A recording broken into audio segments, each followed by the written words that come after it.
ناشر مسلک اعلیٰ حضرت حضور داماد حضور محدث کبیر تشریف لا چکے ہیں. میں حضرت کے آنے سے پہلے اتنا کہہ دوں تو بیگانہ ہوگا کہ خاک ساری کی چمک سے کہکشاں ہو جاؤ گے، خود کو رکھو تم زمین پر آسماں ہو جاؤ گے. حضرت کے آنے سے پہلے ایک زوردار نعرہ لگائیے اور بولیے نعرہ تکبیر.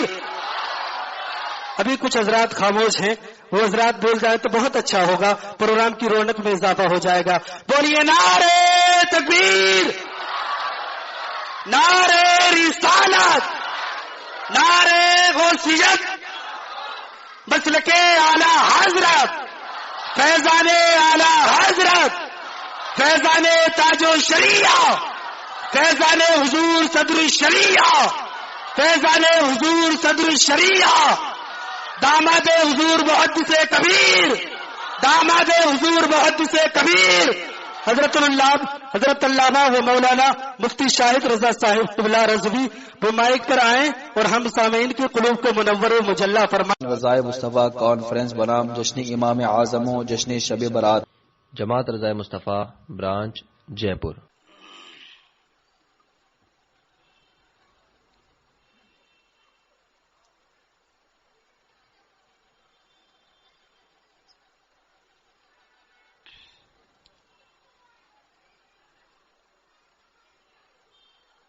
منبر رسول اور خانہ خدا میں جلوہ افروز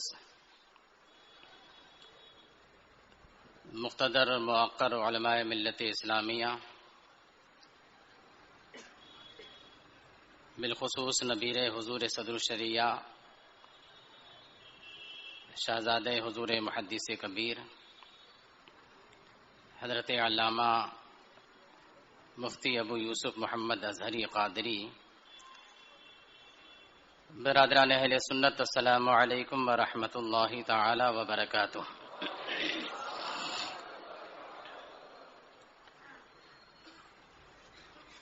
الحمد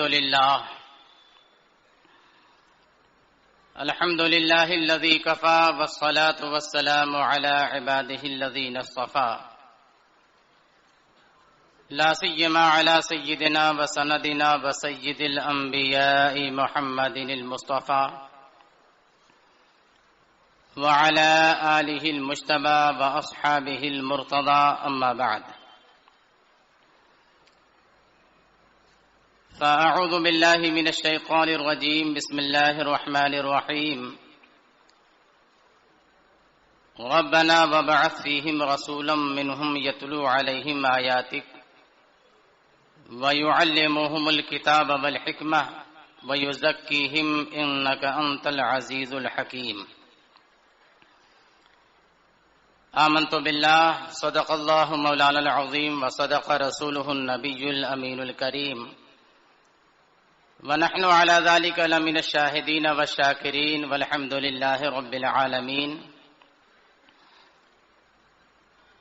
غوث اعظم بمنے بے سر و ساما مدد، قبلہ دی مدد، کعبہ ایما مدد، ماگدائم تو سلطان دو عالم ہستی، استو داریم تمع یا شہ جیلا مدد. انتظار کرم تست من عینی را، اے خدا جویو خدا بینو خدا دا مدد. قادریم نعرہ یا غوث اعظم می زنم، دمد شیخ احمد رضا خان قطب عالم می زنم. عزیزان ملت اسلامیہ، محترم معزز برادران اہل سنت، اس وقت ہم اور آپ جے پور کی مسجد مومنان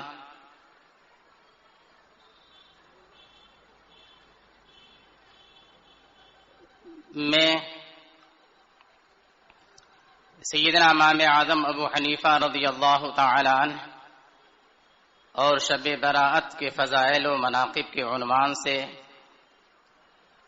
اس نورانی مجلس میں شرکت کی سعادت حاصل کر رہے ہیں.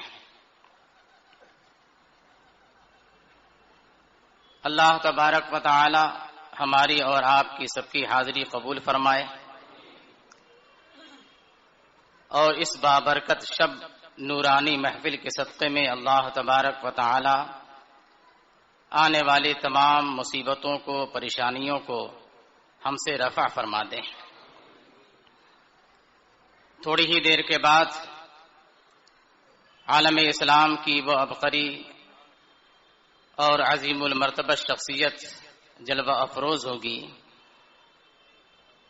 جس کے دیدار سے بھی ہم اور آپ اپنے آپ کو مشرف کریں گے،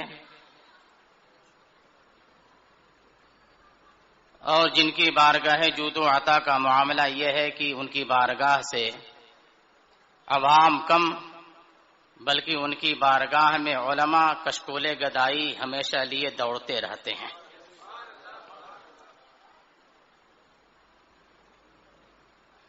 سیدنا اعلی حضرت رضی اللہ تعالی عنہ کی بارگاہ سے جو چشمہ پھوٹا، اس چشمہ علم و فضل کی ایک بہت عظیم اور بہت شاندار نہر کا نام ہے محدث کبیر۔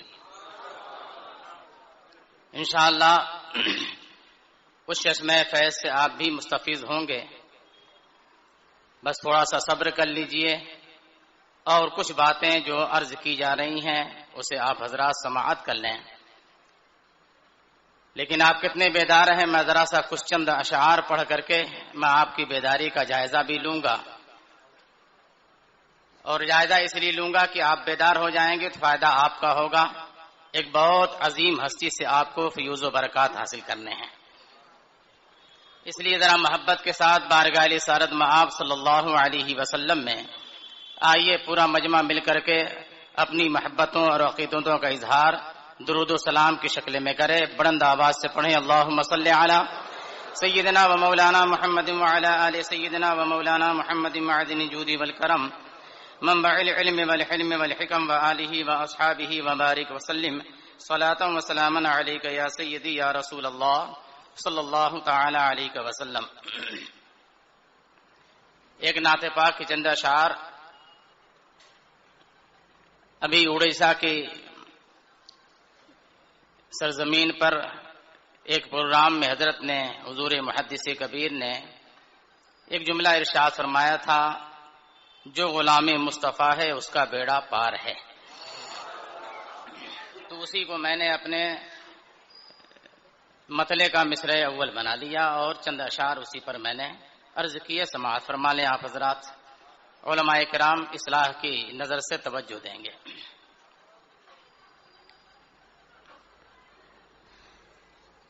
جو غلام مصطفیٰ ہے اس کا بیڑا پار ہے، جو غلام مصطفیٰ ہے اس کا بیڑا پار ہے، جو غلام مصطفیٰ ہے اس کا بیڑا پار ہے۔ در حقیقت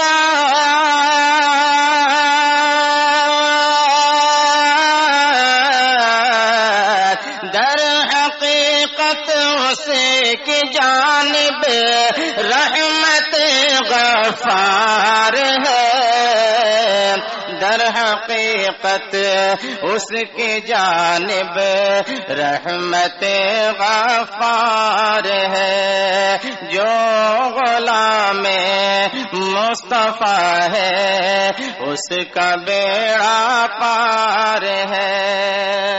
یہ شعر سماعت فرمائیں کہ نفسی نفسی ہوگا بے شک حشر کے میدان میں، نفسی نفسی ہوگا بے شک حشر کے میدان میں، نفسی نفسی ہوگا بے شک حشر کے میدان میں، اہل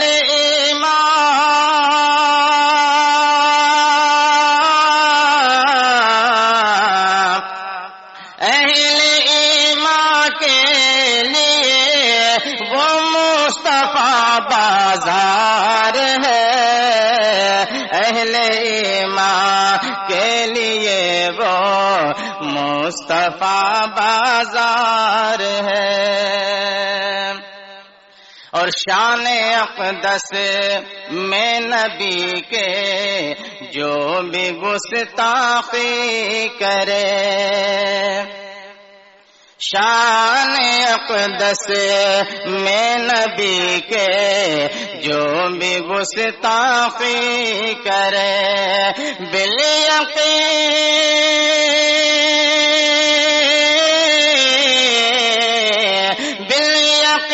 وہ آدمی شیطان کا برخوردار ہے، بالیقین وہ آدمی شیطان کا برخوردار ہے۔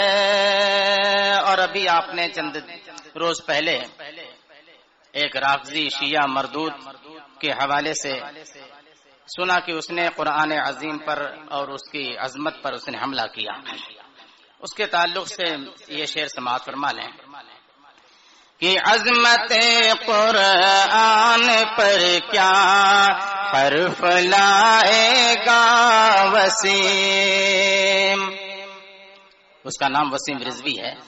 اب لفظ رضوی سے بہت سے لوگ دھوکہ کھاتے ہیں، لیکن رضوی اصل میں جو ہے وہ ان کے وہاں ایک طبقہ ہے، بہت سے اس میں شیعوں میں بہت سارے فرقے ہیں، 2530 قسمیں ان کی ہیں، ان میں سے ایک جو ہے وہ رضوی بھی ہے۔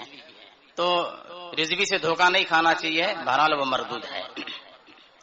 عظمت قرآن پر کیا حرف لائے گا وسیم، عظمت قرآن پر کیا حرف لائے گا وسیم، خود حفاظت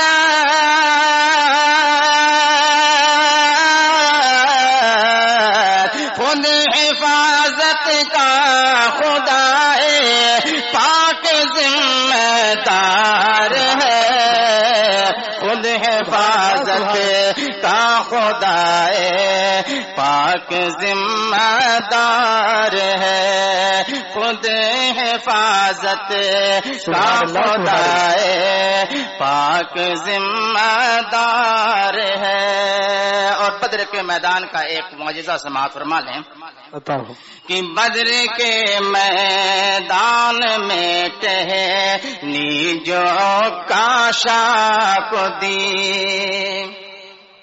بدر کے میدان میں ٹہنی جو کاشا کو دی، بدر کے میدان میں ٹہنی جو کاشا کو دی، معجزہ سے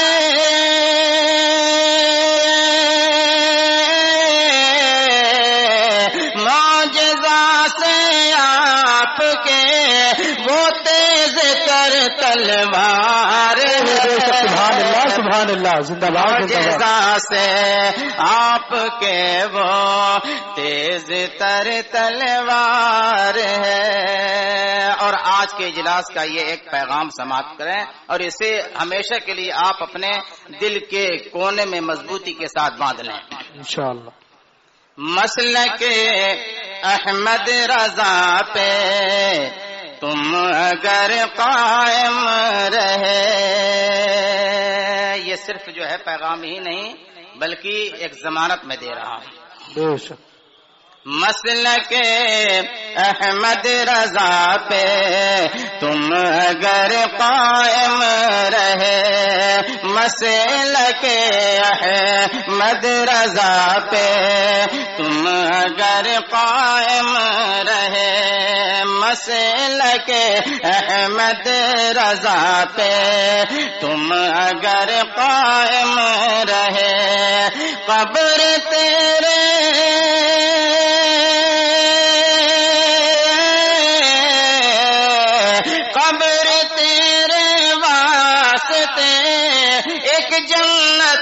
گلزار سبحان اللہ سبحان اللہ۔ نعرہ تکبیر، نعرہ رسالت، نعرہ غوثیت، مسلک اعلی حضرت، فیضان اعلی حضرت، داماد حضور محدث کبیر دعوت حضور بہت ہی سے کبیر. سبحان اللہ. تیرے واسطے ایک جنتی گلزار ہے، قبر تیرے واسطے ایک جنتی گلزار ہے. اور مقطع کا شعر سماعت فرما لیں. دامن اختر رضا میں آ جانے کے بعد، دامن اختر رضا میں آ جانے کے بعد، دامن اختر رضا میں آ جانے کے بعد غم نہیں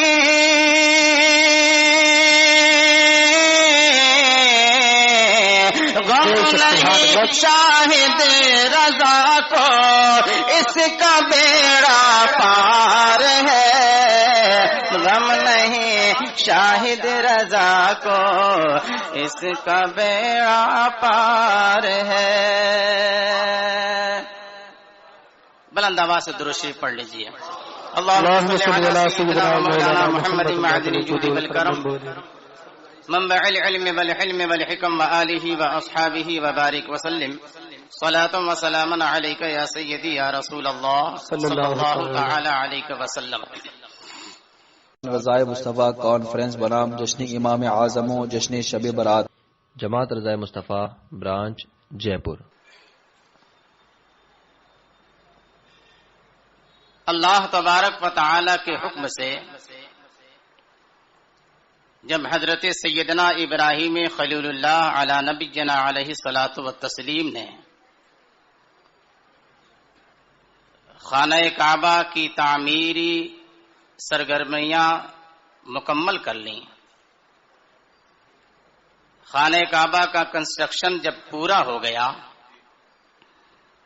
تو سیدنا ابراہیم علیہ السلام نے رب تبارک و تعالی کی بارگاہ میں چند دعائیں کی.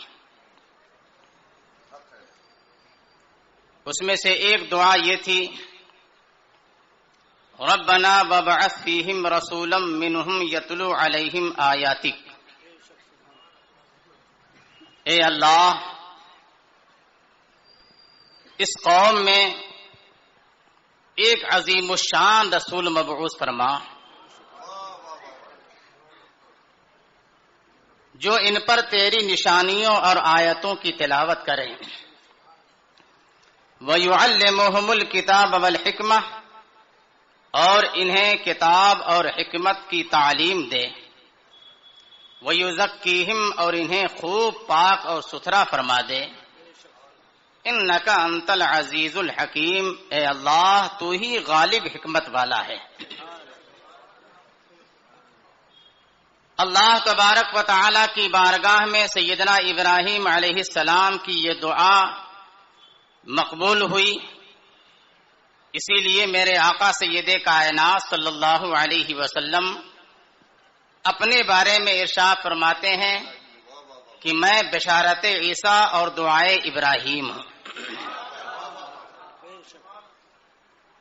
حضرت سیدنا ابراہیم علیہ السلام نے جو خصوصی دعا فرمائی تھی وہ یہ کہ وہ عظیم الشان رسول آئے اور انہیں کتاب و حکمت کا علم دے.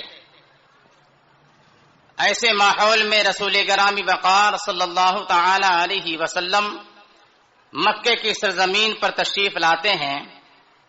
ایسے دور میں تشریف لاتے ہیں جس دور کو دور جاہلیت کہا جاتا ہے، جس دور کو تاریکی کا دور کہا جاتا ہے. مگر وقت نہیں ہے کہ میں تمہیدی گفتگو میں کچھ زیادہ وقت لوں، لیکن عرض کر رہا ہوں یہ کہ اس دور کو دور جاہلیت کہا جاتا. مگر میرے آقا سید کائنات صلی اللہ تعالی علیہ وسلم نے قدم رنجہ فرماتے ہی اس پورے ماحول کو ایسا منقلب فرمایا اور ایسا انقلاب بپا ہوا کہ خود نہ تھے جو راہ پر اوروں کے ہادی بن گئے. اللہ اللہ، موت کو کس نے مسیحا کر دیا. رسول گرامی وقار صلی اللہ تعالی علیہ وسلم کی بارگاہ میں اب عالم یہ ہے کہ پروانے کی طرح صحابہ کرام رضوان اللہ تعالی علیہم اجمعین حاضر رہتے اور حاضر رہنے کے بعد کیا کام ان کا تھا؟ کام تو صحابہ کرام کا یہی تھا کہ ہمہ وقت ہر ارحان رسول کریم صلی اللہ علیہ وسلم کی بارگاہ سے وہ علم کی خیرات حاصل کرتے تھے، علم کے فیوز و برکات اپنے دامن میں سمیٹتے تھے۔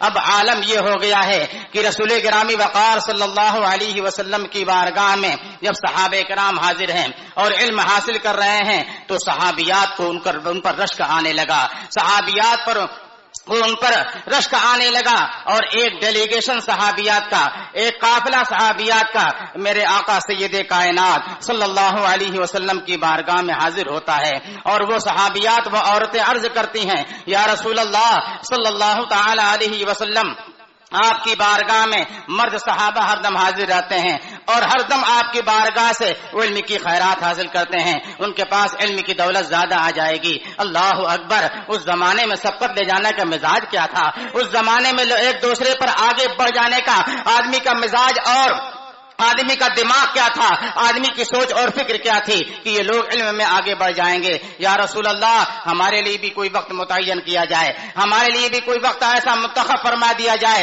کہ ان اوقات میں ہم صحابیات حاضر ہوں اور آپ کی بارگاہ سے علم کی خیرات حاصل کریں۔ تو میرے آقا سید کائنات صلی اللہ علیہ وسلم نے ارشاد فرمایا، سأدعو، میں تم لوگوں کو بھی وقت دوں گا، میں تم لوگوں کو بھی وقت دوں گا، سأفعلو، میں تم لوگوں کے لیے بھی ایسا کروں گا۔ اس کے بعد رسول پاک صلی اللہ تعالی علیہ وسلم نے عورتوں کو وقت دیا۔ میں عرض یہ کرنا چاہتا ہوں کہ میرے آقا سید کائنات صلی اللہ تعالی علیہ وسلم نے علم کی سوغات ایسی بانٹی ہے، علم کا ماحول ایسا بنایا ہے، علم کا ایک ایسا چراغاں وہاں ہو گیا ہے کہ جو دور جاہلیت تھا اب دور جاہلیت نہیں ہے، علم کی ساری خیرات وہیں سے بٹ رہی ہے، اور بہانے سے میرے آقا سید کائنات صلی اللہ تعالی علیہ وسلم نے لوگوں کے سینوں میں علم کی دولت کو ڈیلا ہے۔ اب آئیے آپ دیکھیں، حضرت سیدنا عبداللہ ابن عباس رضی اللہ تعالی عنہما، یہ کون ہیں؟ میرے آقا سید کائنات صلی اللہ تعالی علیہ وسلم کے چچا زاد بھائی ہیں، عمر کے اعتبار سے بہت چھوٹے ہیں۔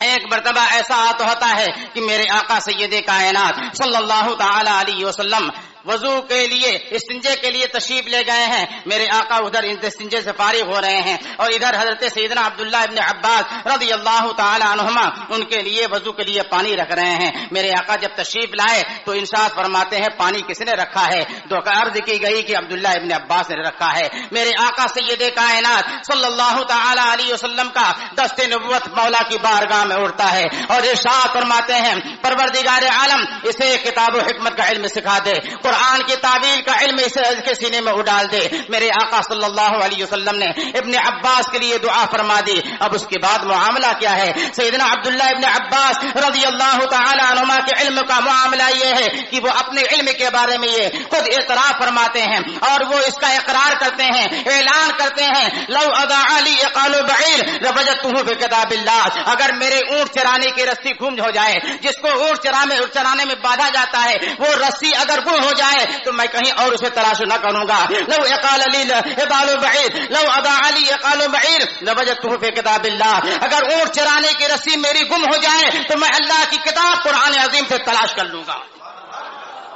علم کی خیرات ایسی بانٹی میرے آقا سید کائنات صلی اللہ تعالی علیہ وسلم نے، اتنا علم دے دیا یا اللہ کہ ہم صحابہ کرام کے علم کا معاملہ یہ ہو گیا ہے کہ کوئی چیز گم ہو جائے تو کہیں جا کے وہ تلاشیں گے نہیں، بلکہ اللہ نے اتنی فہم و فراست عطا فرما دی ہے، اتنی بصیرت عطا فرما دی ہے، اتنی بصارت عطا فرما دی ہے کہ وہ کہیں اور سے نہیں اللہ کی کتاب قرآن عظیم سے تلاش کر لیں گے۔ یہ اللہ تبارک و تعالیٰ کا فضل احسان ہے۔ رسول پاک صلی اللہ علیہ وسلم نے پورا ماحول خوشگوار بنا دیا۔ اب اس کے بعد اگر آپ رفتہ پرفتہ چلتے جائیں تو یہ صحابہ کرام کے خود کے واسطے سے یہ علم آگے بڑھتا جا رہا ہے، آگے بڑھتا جا رہا ہے، اور وہ وقت آتا ہے کہ یہ علم حضرت سیدنا امام اعظم ابو حنیفہ رضی اللہ تعالیٰ عنہ تک پہنچتا ہے۔ کون امام ابو حنیفہ رضی اللہ تعالیٰ عنہ؟ جو امام ابو حنیفہ جب میرے آقا سید کائنات صلی اللہ علیہ وسلم کی بارگاہ میں حاضر ہوتے ہیں اور سلامی عرض کرتے ہیں السلام علیک یا رحمت للعالمین، تو رسول پاک صلی اللہ علیہ وسلم کے قبر انہر سے جواب آتا ہے وعلیک السلام یا امام المسلمین، تم پر بھی سلام ہو اے مسلمانوں کے امام۔ پتہ یہ چلا کہ امام ابو حنیفہ کو کسی اور نے امام نہیں بنایا ہے، مسلمانوں کا امام بنانے والا نبیوں کا امام ہے، نبیوں کے امام نے امام اعظم ابو حنیفہ کو مسلمانوں کا امام بنایا ہے۔ نعرے تکبیر، نعرے رسالت، نعرے غوثیت، مسلک اعلیٰ حضرت، فیضان اعلیٰ حضرت حضور مفتی مشاہد رضا صاحب قبلہ، نعرے تکبیر، نعرے رسالت۔ اور جب میرے آقا نے امام ابو حنیفہ کو امام بنایا ہے، اسی لیے اب ان کی امامت سے کسی کو انکار نہیں رہا ہے، ان کی امامت سے کسی کو انکار نہیں رہا ہے۔ امامت سے انکار اسی کو رہا ہوگا جو نیرا جاہل ہو، آج بھی امامت سے انکار وہی کر رہا ہے جو نیرا جاہل ہے، ورنہ جب میرے آقا نے امام بنا دیا ہے تو آپ کو معلوم ہے کہ انہیں کس نے امام مانا ہے۔ سیدنا امام مالک نے امام مانا، امام شافعی نے امام مانا، امام احمد بن حنبل نے امام مانا، امام ابی یوسف نے امام مانا، امام محمد نے امام مانا، امام ظفر نے امام مانا، امام عبداللہ ابن مبارک نے امام مانا، امام ابن عینہ نے امام مانا، امام سفیان ثوری نے امام مانا، حضرت سیدنا امام مالک رضی اللہ تعالیٰ جو قطب مدینہ کہے جاتے ہیں، اور بہت زیادہ میرے آقا سید کائنات صلی اللہ تعالیٰ علیہ وسلم کے حدیثوں کا علم رکھتے ہیں، اور حدیثوں کی ترجمانی وہاں بیٹھ کے وہ کیا کرتے تھے، درس دیا کرتے تھے۔ مگر جب حضرت سیدنا امام اعظم ابو حنیفہ رضی اللہ تعالیٰ کے علم کی بات آتی ہے، ان کی ذہانت کی بات آتی ہے، ان کی درایت کی بات آتی ہے، ان کے فہم و فراست کی بات آتی ہے، ان کے قوت استدلال کی بات آتی ہے، امام اعظم کو اللہ تبارک و تعالیٰ نے کیسا علم عطا فرمایا تھا۔ حضرت امام مالک سے جب پوچھا گیا ہے تو فرماتے ہیں تم بات کرتے ہو ابو حنیفہ کے علم کی، ابو حنیفہ کے حدیث دانی کی، اللہ تعالیٰ نے ایسا علم عطا فرمایا ہے کہ اگر امام ابو حنیفہ اس ستون کو، ایک ستون وہاں پر ہے، ایک پلر اور کھمبا وہاں پر ہے، اس کی طرف اشارہ کرتے ہوئے ارشاد فرماتے ہیں کہ اگر اس ستون کو امام ابو حنیفہ سونے کا ثبوت ثابت کرنا چاہیں تو اپنے علم اور اپنے قوت استدلال کی بنیاد پر سونے کا ستون اسے ثابت فرما دیں گے۔ یہ امام مالک رضی اللہ تعالیٰ امام اعظم کے بارے میں تاثر پیش فرما رہے ہیں۔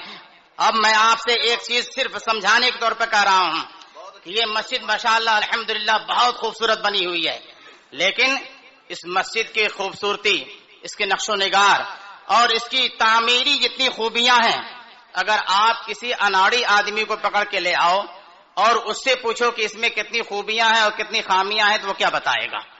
لیکن اگر کوئی انجینئر ہوگا، کوئی آرکیٹیکٹ ہوگا اور اس سے آپ پوچھیں کہ اس میں کتنی خوبیاں ہیں، کتنی اس میں خامیاں ہیں، تو وہ انجینئر بتائے گا کہ ہاں اس کی یہ خوبی ہے، اور اس کی خوبی ہے تو ظاہر سی بات ہے کہ بنانے والے کا کمال اس میں ہے، بنانے والے کا کمال اس میں ہے۔ اس لیے امام اعظم ابو حنیفہ رضی اللہ تعالیٰ عنہ کے علم حدیث، علم فقہ، علم قرآن، علم تفسیر اور دوسرے علوم و معارف کے بارے میں اگر آج کا وہابیہ کوئی اعتراض کرتے تو اس کی کیا حیثیت ہے، اس کی کیا حیثیت ہے۔ اگر امام اعظم کا علم ناپنا ہے تو اس زمانے کے انجینئر سے پوچھو، اس زمانے کے آرکیٹیکٹ سے پوچھو۔ اس زمانے کا انجینئر کہہ رہا ہے کہ الناس عیال فی الفقہ علی ابی حنیفہ، امام شافعی رضی اللہ تعالیٰ یہ اعلان کر رہے ہیں کہ علم فقہ کے میدان میں سارے علماء، سارے ائمہ امام اعظم کی اولاد ہیں۔ یہ امام شافعی رضی اللہ تعالیٰ کہہ رہے ہیں، جو چار ائمہ میں سے ایک اہم امام ہیں۔ امام شافعی رضی اللہ تعالیٰ یہ کہہ رہے ہیں کہ الناس فی الفقہ عیال ابی علی ابی حنیفہ، فقہ کے میدان میں سارے علماء ابو حنیفہ کی اولاد ہیں۔ اور صرف اتنا ہی نہیں، امام شافعی رضی اللہ تعالیٰ عنہ ان کے باتیں ہیں کہ امام اعظم کا معاملہ تو یہ ہے کہ فقہ کا جتنا بھی معاملہ ہے اس کے سارے کلیات، اس کے سارے جزئیات، اس کی ساری تفصیلات امام اعظم ابو حنیفہ نے جمع فرمائی ہیں، تمام جمع فرمائی ہیں۔ اسی لیے معاملہ ان کا یہ ہے کہ امام اعظم ابو حنیفہ ہمارے لیے 1/4 علم بھی نہیں مانتے، 1/4 علم نہیں مانتے، جبکہ ہم ان کے لیے 3 حصہ علم تو مکمل مانتے ہیں۔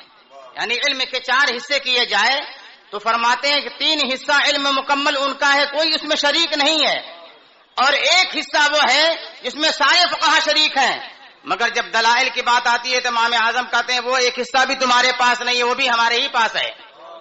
اس لیے کہ جب دلائل و براہین کی بات آتی ہے، استدلال کی بات آتی ہے، تو امام اعظم رضی اللہ تعالیٰ عنہ فرماتے ہیں کہ تم نے جو دلیلیں دی ہیں وہ دلیل اس چیز سے کٹ رہی ہے، ایسے کٹ رہی ہے، اس لیے میں نے جو دلیل دی ہے وہی دلیل اس کے موافق ہے۔ اس لیے امام اعظم رضی اللہ تعالیٰ عنہ سارا علم اپنے لیے مانتے ہیں۔ یہ کس کا تاثر ہے؟ یہ کون کہہ رہا ہے؟ یہ امام شافعی رضی اللہ تعالیٰ عنہ کہہ رہے ہیں۔ اللہ تبارک و تعالیٰ نے امام اعظم رضی اللہ تعالیٰ عنہ کو وہ فضل عطا فرمایا، وہ کمال عطا فرمایا ہے. اب آئیے ذرا دیکھیں ہم کتنے خوش نصیب ہیں کہ اللہ تبارک و تعالیٰ نے امام اعظم کا دامن ہمیں عطا فرمایا. ہم ان کے مقلد ہیں امام اعظم رضی اللہ تعالیٰ جنہوں نے 7,000 محدثین سے علم حدیث حاصل کیا.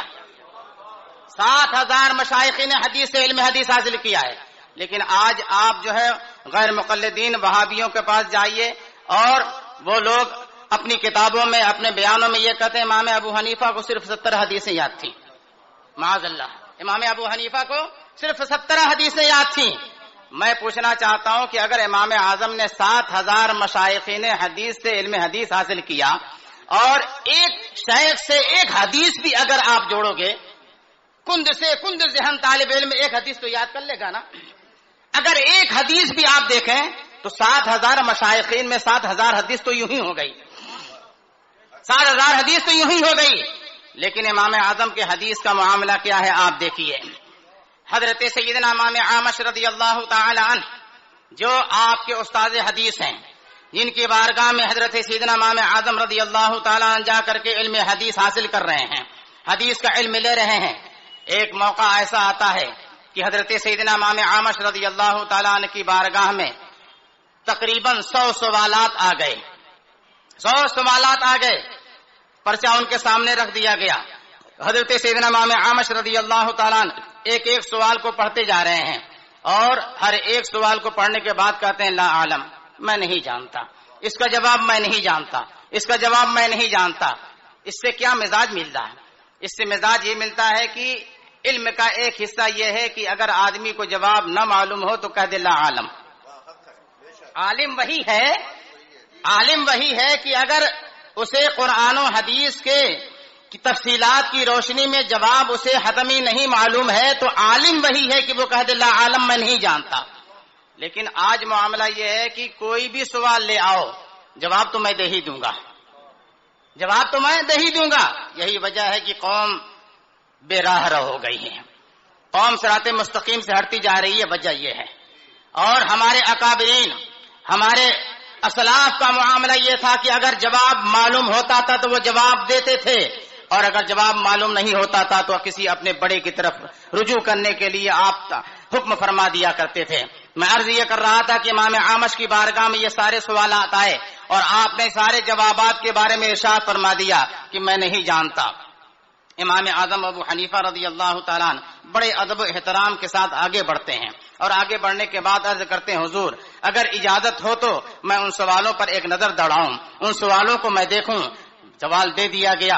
جب آپ نے سوالوں پر ایک نظر دوڑا لیا اور سارے سوالوں کو آپ نے دے لیا تو عرض کرتے ہیں حضور اگر اجازت ہو تو میں سارے سوالوں کا جواب دے دوں. اللہ اکبر، استاد کی بارگاہ ہے. امام اعظم کہہ رہے ہیں اگر آپ اجازت دیں تو میں ہر ایک سوال کا جواب دے دوں. اب اس کے بعد معاملہ یہ ہوتا ہے کہ استاد محترم ہیں، وہ اپنے شاگردوں کے ہاتھ سر پر دست شفقت پیرا کرتے تھے. ارشاد فرماتے ہیں اگر تمہیں جواب معلوم ہو تو میں اسے کسر شان نہیں سمجھتا، تم جواب دے دو. اب اس کے بعد امام اعظم رضی اللہ تعالیٰ عنہ کا دریائے علم و فضل جو ہے جوش مارتا ہے اور اس کے بعد ایک ایک سوال کا آپ جواب دیتے جا رہے ہیں. اس سوال کا جواب یہ ہے، اس سوال کا جواب یہ ہے، اس سوال کا جواب یہ ہے. جب سارے سوالوں کا جواب حضرت امام اعظم ابو حنیفہ رضی اللہ تعالیٰ عنہ نے عطا فرما دیا ہے، اب اس کے بعد حضرت امام عامش رضی اللہ تعالیٰ عنہ جو آپ کے استاد ہیں وہ ارشاد فرماتے ہیں ابو حنیفہ ذرا یہ تو بتاؤ یہ حدیث تم نے مجھ سے پڑھی ہے، مجھے اس کا جواب نہیں معلوم، تمہیں کیسے اس کا جواب معلوم ہو گیا؟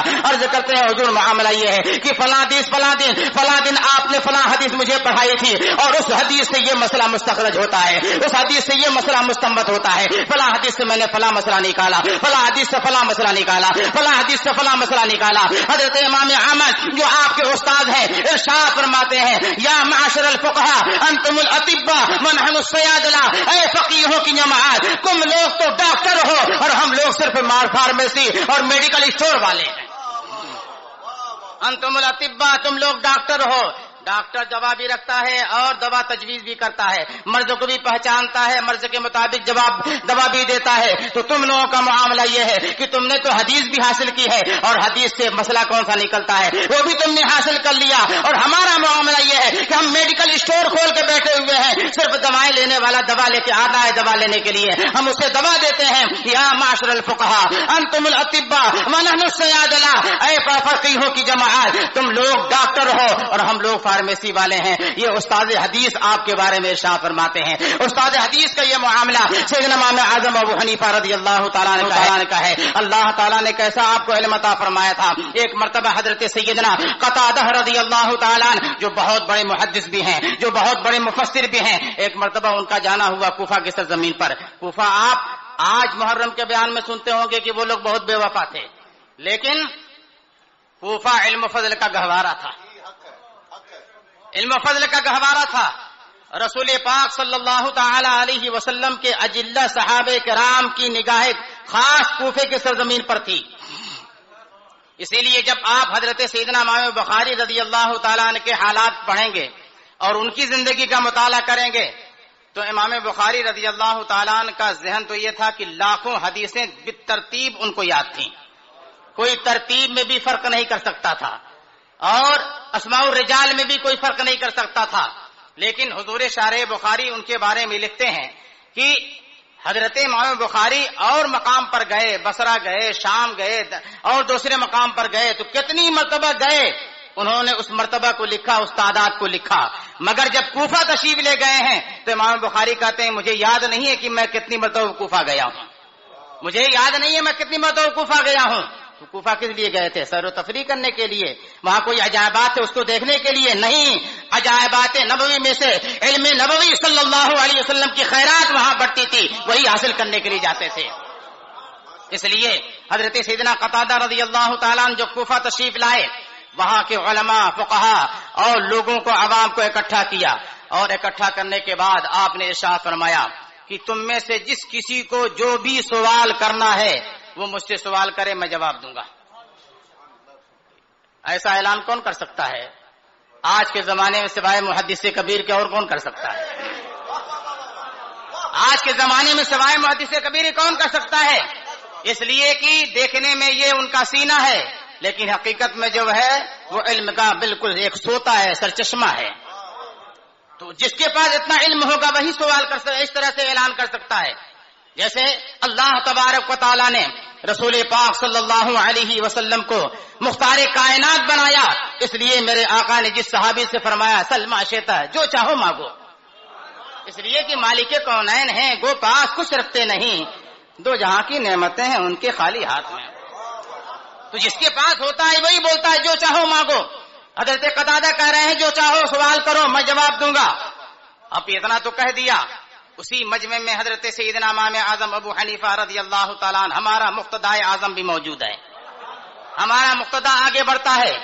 بہت غور سے سننا مسلمانوں، امام اعظم آگے بڑھتے ہیں اور آگے بڑھنے کے بعد حضرت امام اعظم رضی اللہ تعالیٰ عنہ سوال کرتے ہیں کہ حضرت آپ یہ بتائیں کہ جب حضرت سیدنا سلیمان علی نبینا علیہ الصلوۃ والتسلیم اپنا لشکر ملک شام سے لے کر کے چلے اور وادی نمل سے جب قریب آپ ہوئے تو وادی نمل سے جب قریب آپ ہوئے تو وادی نمل میں چونٹیوں نے جب آپ کے لشکر کو دیکھا، چونٹیوں نے آپ کے لشکر کو دیکھا تو ان چونٹیوں میں سے چونٹیوں کی سردار نے اعلان کیا یا ایھا النمل ادخلوا مساکنکم لا یحطمنکم سلیمان وجنودہ، اے چونٹیوں اپنے اپنے بلوں اپنے اپنے سوراخوں میں تم لوگ گھس جاؤ، کہیں ایسا نہ ہو کہ سلیمان علیہ السلام کا لشکر بے خبری میں تمہیں کچل دے.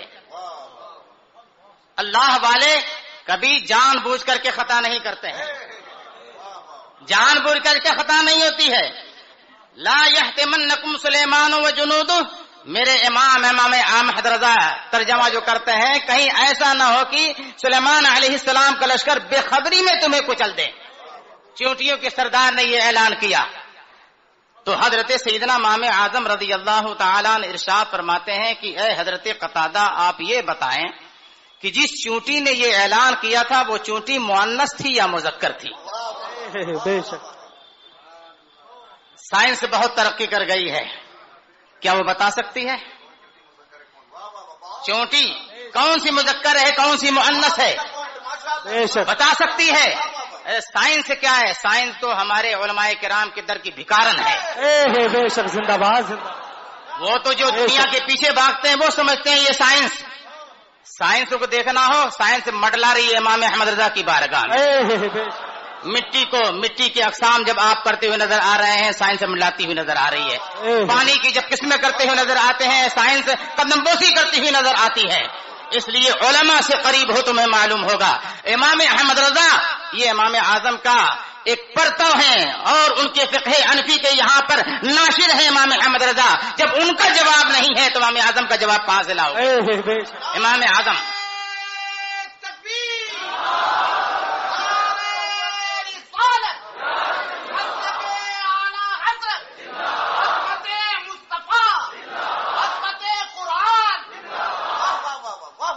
امام اعظم ابو حنیفہ رضی اللہ تعالیٰ نے یہ سوال تو کر دیا کہ وہ چونٹی مؤنث تھی یا مذکر، میل تھی یا فیمیل تھی؟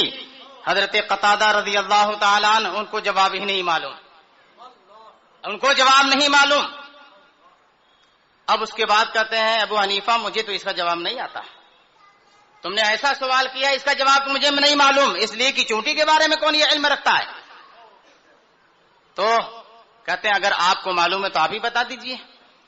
تو سیدنا امام اعظم ابو حنیفہ رضی اللہ تعالیٰ نے ارشاد فرماتے ہیں جس چونٹی نے یہ اعلان کیا تھا وہ چونٹی مؤنث تھی، وہ فیمیل تھی۔ تو کہتے ہیں دلیل کیا ہے اس پر ہے؟ دلیل کیا ہے؟ آپ نے ریسرچ کیا، آپ نے دیکھا کیا علامت اس کی؟ تو کہتے ہیں دلیل اس کی موجود ہے، قرآن عظیم میں اس کی دلیل موجود ہے۔ قرآن کہہ رہا ہے قالت نملتن، قرآن کہہ رہا ہے قالت نملتن، واحد مؤنث غائب کا صیغہ ہے، تائے تانیث اس کی علامت ہے کہ وہ چونٹی مؤنث تھی۔ اب آپ اندازہ لگاؤ کہ امام اعظم کا علم، امام اعظم کی نظر، امام ابو حنیفہ کی کتنی گہری سوچ ہے قرآن عظیم پر، کتنی گہری نگاہ رکھتے امام اعظم ابو حنیفہ۔ جب اتنی گہری نگاہ رکھنے والا امام ہمارا امام ہے تو خدا کی قسم اس سے غلطی کبھی نہیں ہو سکتی ہے۔ اللہ نے اسے محفوظ رکھا ہے غلطیوں سے، اسی لیے تو میرے آقا نے اسے امام المسلمین بتایا ہے۔ اور کیسی ذہانت عطا فرمائی تھی ان کو اللہ تعالیٰ نے کہ پل بھر میں مسئلے کو حل فرما دیا کرتے تھے، پل میں ادھر زبان سے سوال ختم ہوتا اور ادھر جواب موجود ہوتا تھا۔ بے شک ایسی ذہانت، ایسی فطانت اللہ تعالیٰ نے امام ابو حنیفہ کو عطا فرمائی تھی۔ اب آپ کے ذرا سا ذہن کو کھولنے کے لیے میں ان کا ایک واقعہ آپ کے سامنے رکھتا ہوں، آپ سماعت کریں، عوام کو بھی بہت اچھی طرح سمجھ میں آئے گا یہ معاملہ کہ اللہ تبارک و تعالیٰ نے امام اعظم رضی اللہ تعالیٰ عنہ کو کیسا ذہین بنایا تھا۔ ان کے بارگاہ میں ایک مسئلہ ایک مرتبہ ایسا کوفے میں ہوا کہ میاں بیوی آپس میں گفتگو کرتے کرتے طیش آ گیا، جوشیلی گفتگو ہو گئی۔ اب جوشیلی گفتگو ہوئی تو شوہر نے یہ بیوی سے کہا کہ خدا کی قسم جب تک تم مجھ سے پہلے بات نہیں کرے گی میں تجھ سے بات نہیں کروں گا۔ شوہر نے قسم کھایا کہ خدا کی قسم جب تک تم مجھ سے پہلے بات نہیں کرے گی میں تجھ سے بات نہیں کروں گا۔ تو جانتے ہیں نا کہ جب اس وقت کا معاملہ جو طیش کا ہوتا ہے، گرمی کا ہوتا ہے، تو عورتوں کو بھی بغیر موج کے تاو آتا ہے۔ اس نے بھی فوراً کہا جب بات ایسی ہے تو اللہ کی قسم میں بھی تجھ سے اس وقت تک بات نہ کروں گی جب تک تم مجھ سے بات نہیں کرے گا۔ اب دونوں نے قسم کھا لی، شوہر نے بھی قسم کھا لی اور بیوی نے بھی قسم کھا لی۔ اب اس کے بعد جب دونوں نے قسم کھا لی، بیٹھ جائیے ادھر تشریف لائیں گے تو ابھی پتہ نہیں۔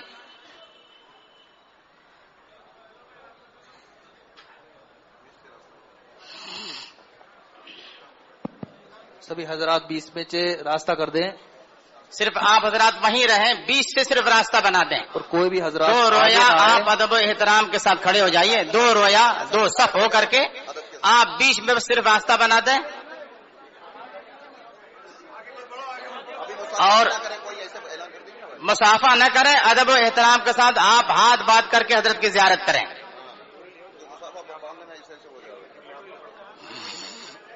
کوئی بھی حضرات بیچ میں مسافہ کرنے کی کوشش نہ کریں. کوئی بھی حضرات بیچ میں مسافہ کرنے کی کوشش نہ کریں. سائڈ سے راستہ ہٹائیں, راستہ بنائیے.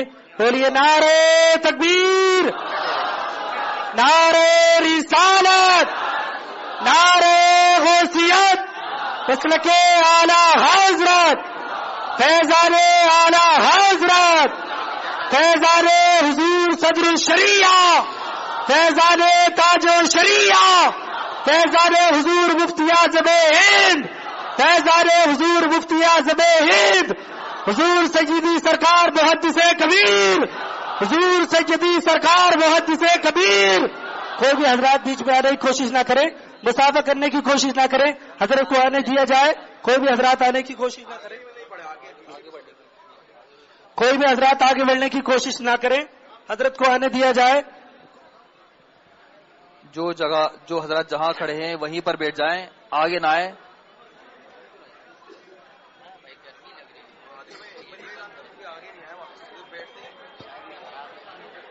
جو حضرات جہاں کھڑے تھے وہیں اپنی جگہ بیٹھ جائیں, آگے آ کر نہ بیٹھیں.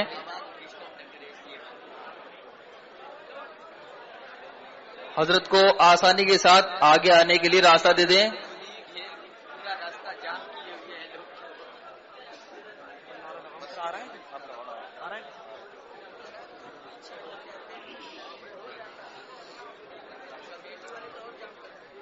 نعرے تکبیر, نعرے رسالت, نعرے غوثیت, مسلک اعلی حضرت, فیضان اعلی حضرت, فیضان حضور صدر الشریعہ, فیضان حضور تاج الشریعہ, فیضان حضور مفتی اعظم ہند, خلیفہ حضور مفتی اعظم ہند, رضوی دولہا, قادری دولہا, رضوی دولہا, رضوی دولہا. نعرے تکبیر, نعرے رسالت, ناشر مسلک اعلی حضرت, ناشر مسلک اعلی حضرت. کوئی بھی حضرات آگے کی کوشش نہ کرے, کوئی بھی حضرات آگے آنے کی کوشش نہ کرے. حضرت کوئی بھی حضرات آگے آنے کی کوشش نہ کرے. کمیٹی اس کا بخوبی دھیان رکھے. کوئی بھی حضرات, تمامی حضرات بیٹھ جائیے, بیٹھ جائیے, تمامی حضرات بیٹھ جائیں, بیٹھ جائیے, بیٹھ جائیے. حضرت کا دیدار کرتے رہیے اور آپ اپنی آنکھوں کی روشنی میں اضافہ فرماتے رہیے. بیٹھ جائیے, بیٹھ جائیے. میں گزارش کرتا ہوں کمیٹی والے انہیں بٹھانے کی کوشش کریں. تمامی حضرات سے گزارش کرتا ہوں کہ بیٹھ جائیں, بیٹھ جائیے, بیٹھ جائیے. میں کمیٹی والے سے گزارش کرتا ہوں کہ انہیں تمام کو بٹھانے کی کوشش کریں, اور جو حضرات یہ آگے آ گئے انہیں پیچھے بٹھانے کی کوشش نہ کریں. پیچھے بیٹھ جائیے بھائی, تھوڑا پیچھے بیٹھ جائیے, پیچھے بیٹھ جائیے. جو حضرات بھی آگے آ گئے ہیں وہ پیچھے بیٹھ جائیں. حضرت کو کوئی بھی دقت نہیں آنی چاہیے, پیچھے بیٹھ جائیے حضرات. میں حضرات محترم, یہ کمیٹی کی طرف سے اعلان ہے, یہ آگے کی 2 صف علماء کے لیے ہیں. آپ حضرات پیچھے چلے جائیں, بھائی میرے تھوڑا پیچھے چلے جائیے, پیچھے اٹھ جائیے. کمیٹی والوں سے گزارش کرتا ہوں انہیں پیچھے بٹھانے کی کوشش کریں. یہ 2 صفحے علماء کے لیے کہا گیا ہے. کمیٹی کی طرف سے انہیں بچوں کو پیچھے کیجیے, بچوں کو پیچھے کیجیے, اور جو حضرات آگے آ گئے انہیں پیچھے بٹھانے کی کوشش کریں.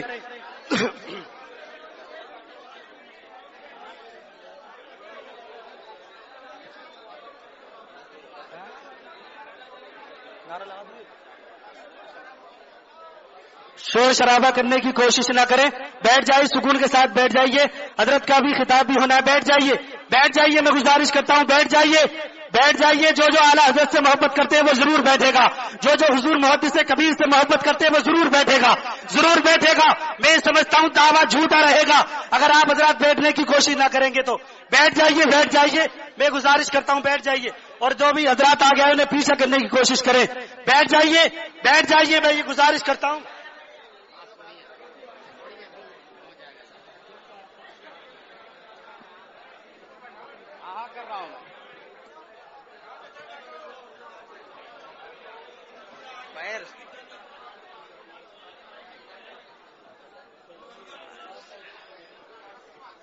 ہاں ٹھیک ہے, کوئی بات نہیں.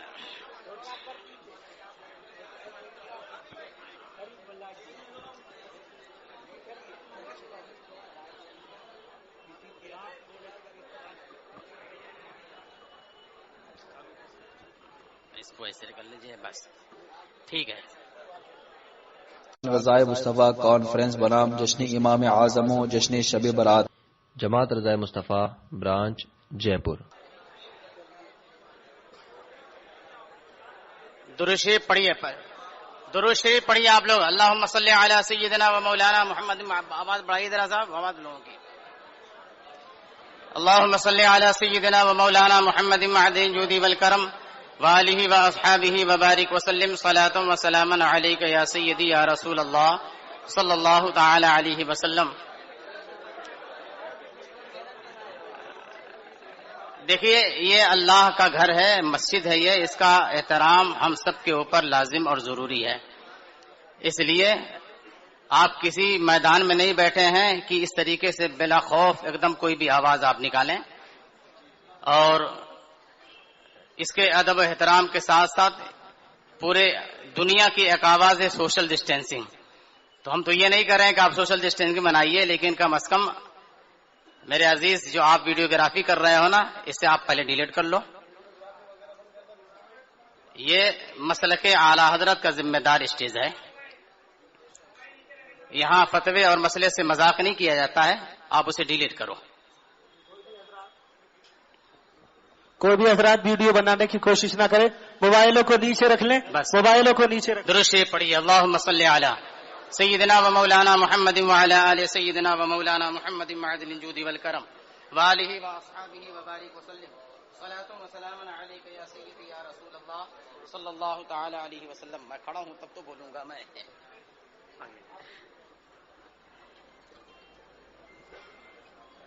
دیکھیے اب آپ کی نگاہوں کے سامنے عالم اسلام کی وہ عبقری اور عظیم شخصیت جو ایک طرف شہزادہ حضور سرور الشریعہ ہیں, تو دوسری طرف سیدنا اعلی حضرت رضی اللہ تعالی عنہ کے فیوز و برکات کا سرچشمہ ہے.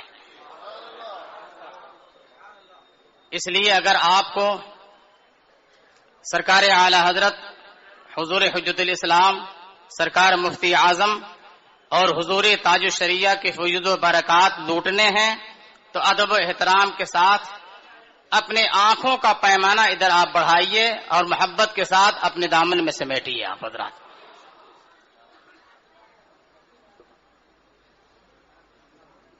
تیز عظیم الشان اجلاس میں میں عرض یہ کر رہا تھا کہ سیدنا امام اعظم ابو حنیفہ رضی اللہ تعالی عنہ, اللہ تبارک و تعالی نے بے پناہ فضل و کمال سے انہیں مالا مال فرمایا تھا, اور ذہانت و فطانت تو اللہ تبارک و تعالی نے انہیں ایسی عطا فرمائی تھی کہ بڑے بڑے علماء اور فقہا جس مسئلے کو غور و خوض اور دقیق نظریں گاڑ لینے کے بعد بھی حل نہیں فرمایا کر پاتے تھے, اس مسئلے کو امام اعظم ابو حنیفہ رضی اللہ تعالی عنہ چٹکیوں میں حل فرما دیا کرتے تھے, ایک پل میں اسے حل فرما دیا کرتے تھے.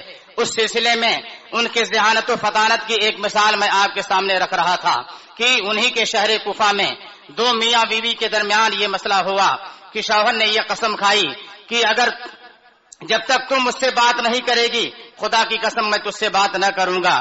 شوہر کی قسم کھا لینے کے بعد بیوی بھی اٹھتی ہے اور وہ بھی تیش میں آنے کے بعد قسم کھاتی ہے کہ خدا کی قسم جب تک تم مجھ سے بولے گا میں بھی تجھ سے بات نہ کروں گی. اب دونوں نے قسم تو کھا لی, اب معاملہ یہ تھا کہ جو وہی بولے گا وہ حانث ہو جائے گا, یعنی اس کی قسم ٹوٹے گی اور قسم کا کفارہ دینا پڑے گا.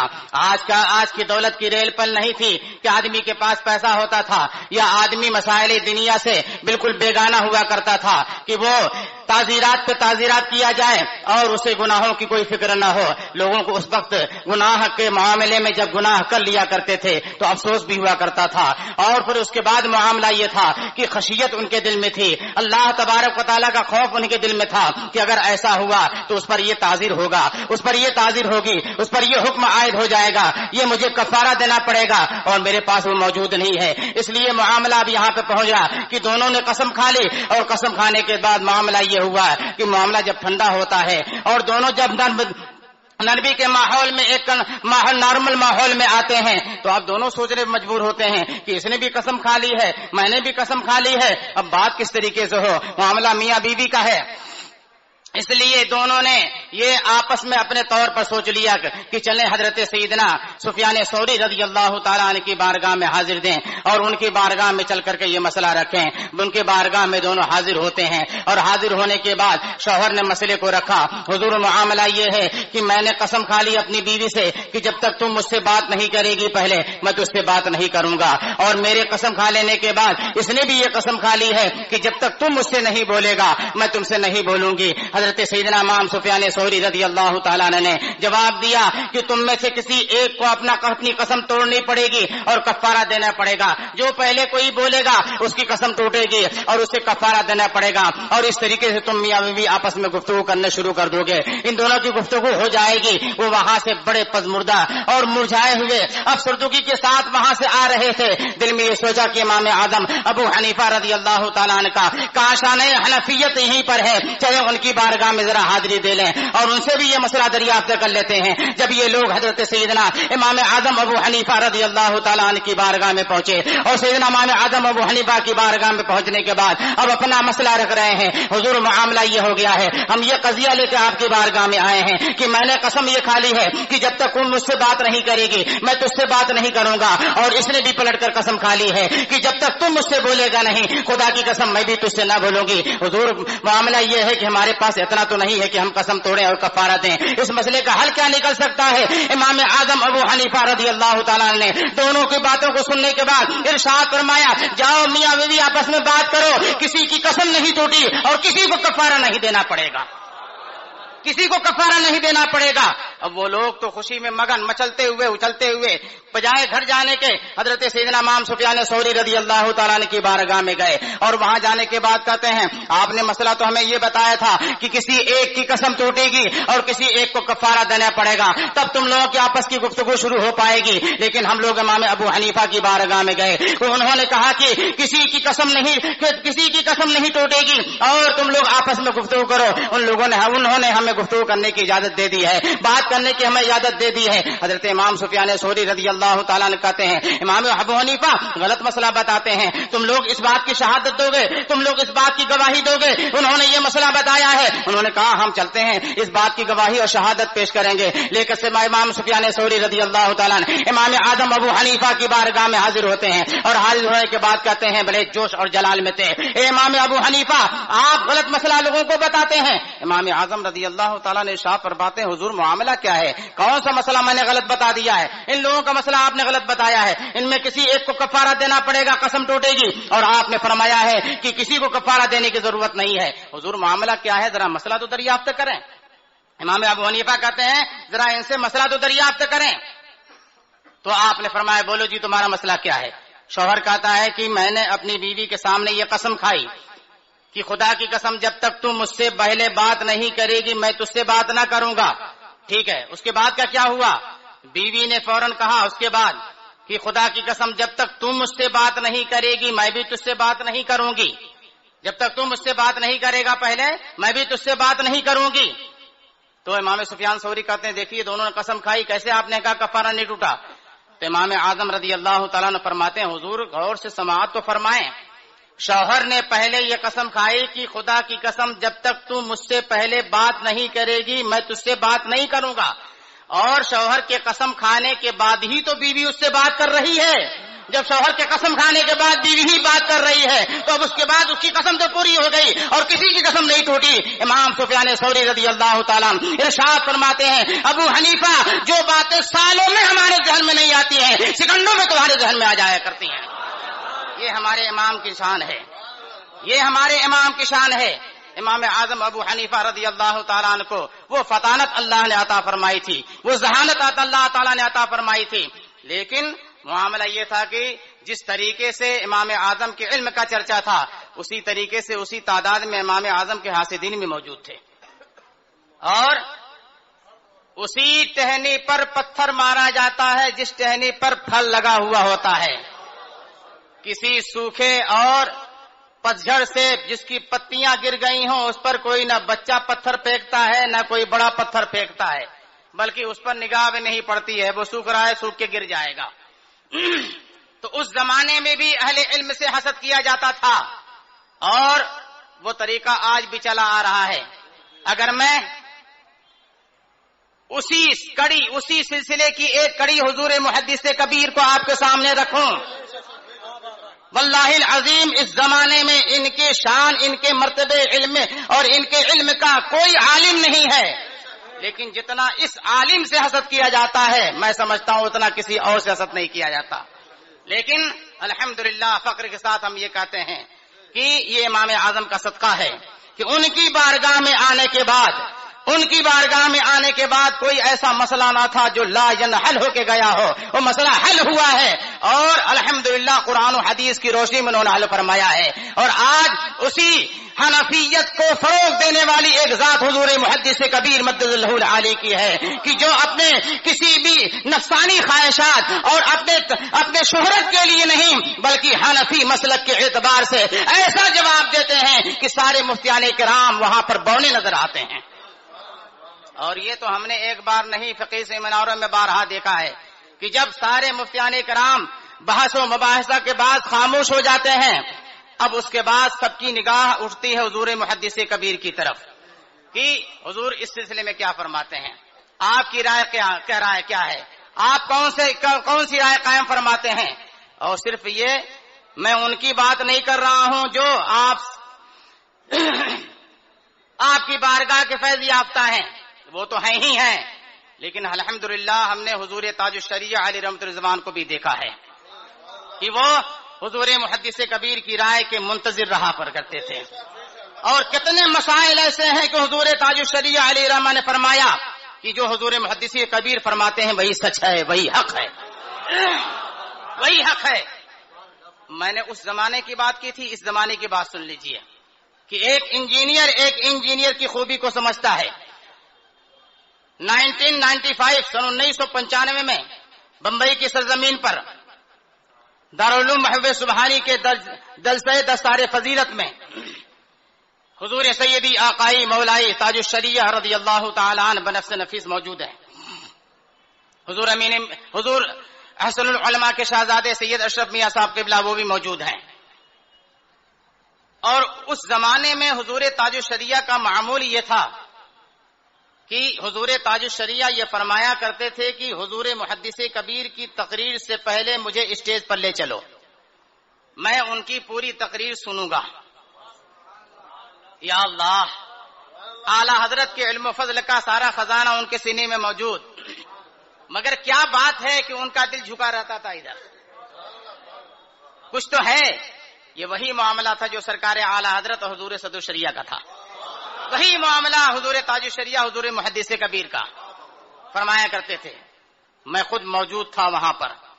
حضور محدث کبیر کا خطاب رسول پاک صلی اللہ تعالی علیہ وسلم رحمت للعالمین ہیں، اسی عنوان پر ہو رہا تھا، اور اس کی اتنی شقیں حضور محدث کبیر نے نکالی کہ تقریر آپ کی 1 گھنٹے سے زیادہ کی ہوئی۔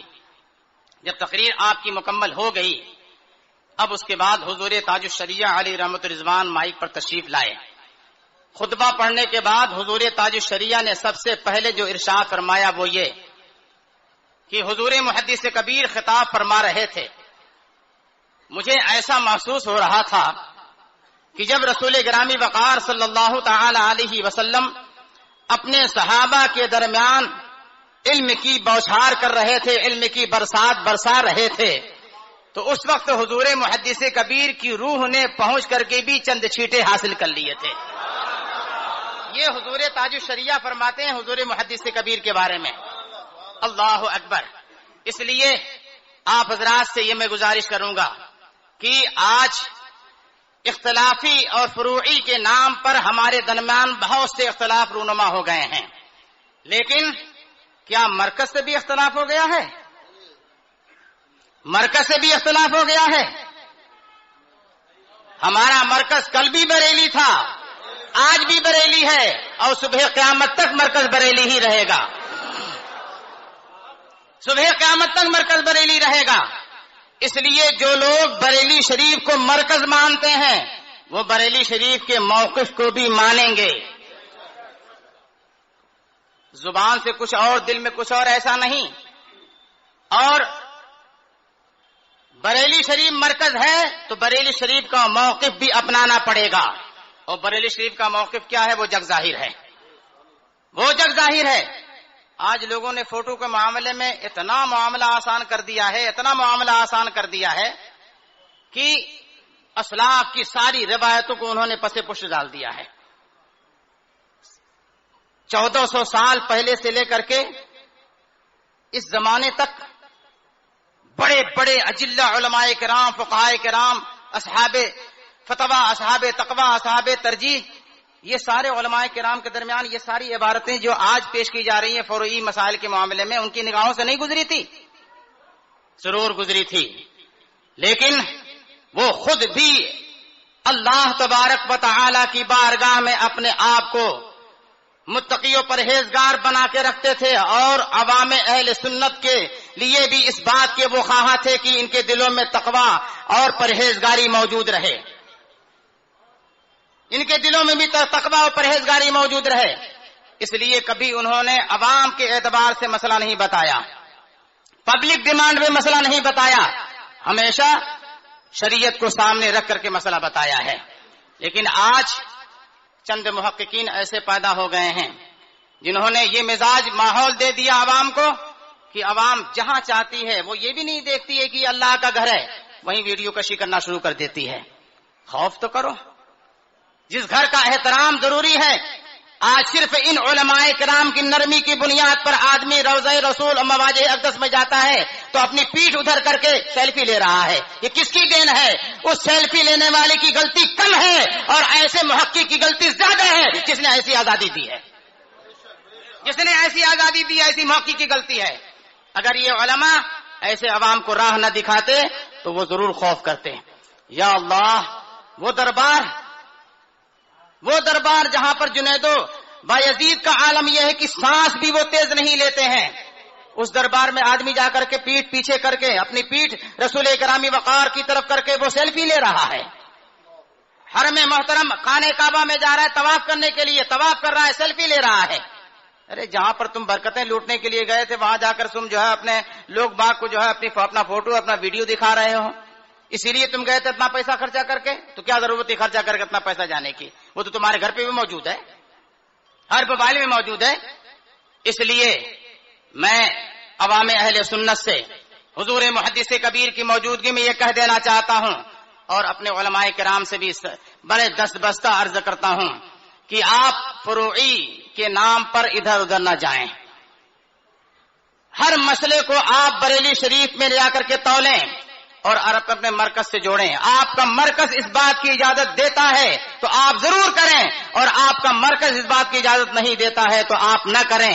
خدا کی قسم اگر آپ اپنے مرکز سے جڑے رہے تو سیدنا اعلی حضرت رضی اللہ تعالیٰ عنہ کا فیضان دنیا میں بھی آپ کو یک و تنہا نہیں چھوڑے گا، قبر میں بھی آپ یک و تنہا نہیں رہیں گے، اور یہی اعلی حضرت ہیں کہ ہمیں لے جا کر کے غوث پاک کے صاحبان میں کھڑا کریں گے۔ اپنے مرکز سے بھٹکنا تباہی ہے شکیل، اپنے مرکز سے بھٹک جانا تباہی ہے شکیل۔ بوئے گل سے جدا ہو کے بھٹکتی ہی رہی، بوئے گل سے جدا ہو کے بھٹکتی رہی۔ اس لیے اعلیٰ حضرت کے موقف پر، اعلیٰ حضرت کے مسلک پر مضبوطی کے ساتھ قائم رہو۔ موت سب کو آنی ہے، دنیا ایک دن فنا ہو جانی ہے، اس لیے دنیا کی چند عائشوں کے لیے، دنیاوی چند آرام کے لیے اعلیٰ حضرت کا دامن چھوڑو گے بہت پچھتاؤ گے۔ اس لیے اعلیٰ حضرت رضی اللہ تعالیٰ نے جو فرمائے دیا ہے کہ آج لے ان کی پناہ، آج مدد مانگوں سے پھر نہ مانیں گے قیامت میں، اگر مان گیا رہو اس شان کے ساتھ رہو کہ انہیں جانا، انہیں مانا، نہ رکھا غیر سے کام، للہ الحمد میں دنیا سے مسلمان گیا۔ وآخر دعوانا الحمدللہ رب العالمین۔ السلام علیکم۔ رضائے مصطفیٰ کانفرنس بنام جشن امام اعظم و جشن شب برات۔ جماعت رضائے مصطفیٰ برانچ جے پور۔